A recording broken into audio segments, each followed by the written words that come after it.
आणि रस्त्यावर बजेट मोठं टाकायचं, मेट्रोवर बजेट मोठं टाकायचं, त्यातून पर्सेंटेज मिळते आमदारांना, मंत्र्यांना. तुम्हाला काय आहे ना, तुम्हाला रस्ते बघा सारे होतात, पण तेच खातं शिक्षण खात्यावर बजेट आहे का आपलं? भारतातल्या कुठल्या मुलाला आणि मुलीला नोबेल मिळालेलं आहे? अमेरिकेतल्या लोकांनाच नोबेल मिळते. मग शिक्षण पद्धती बरोबर नाही. तुम्हाला शिक्षण द्यायचं, शिक्षण महाग केले. तुम्ही संपादक आहे म्हणून तुमचा पोरगा कॉम्रेडला इंग्लिश मिडियमला शिकतोय आणि तुमचा भाऊ बिचारा दुसऱ्यात कामाला जातो ऊस तोडायला म्हणून त्याचा भाऊ जिल्हा परिषदेला शिकतो. जिल्हा परिषदचं पोरगण कॉन्व्हेंटचं पोरं आणि MPSCचं कशी एक्झाम द्यायची, UPSCची कशी द्यायची? तुम्ही एकच पेपर ठेवा. तुमचा पोरगा एशीत बसून अभ्यास करेल, भावाचा पोरगा काय करेल, उसाय दारं धरतच अभ्यास करेल, पण पेपर एक ठेवा ना तुम्ही. म्हणजे श्रीमंतांच्या पोरांना एज्युकेशन वेगळं आहे. आणि आज एवढे एज्युकेशन महाग झाले.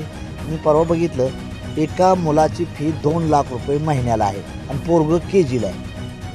माझाच युवकचा अध्यक्ष राजाबापू, मग त्याला ॲडमिशन देत नव्हतं. मी अंबानीला फोन केला, ॲडमिशन मिळालं त्याला.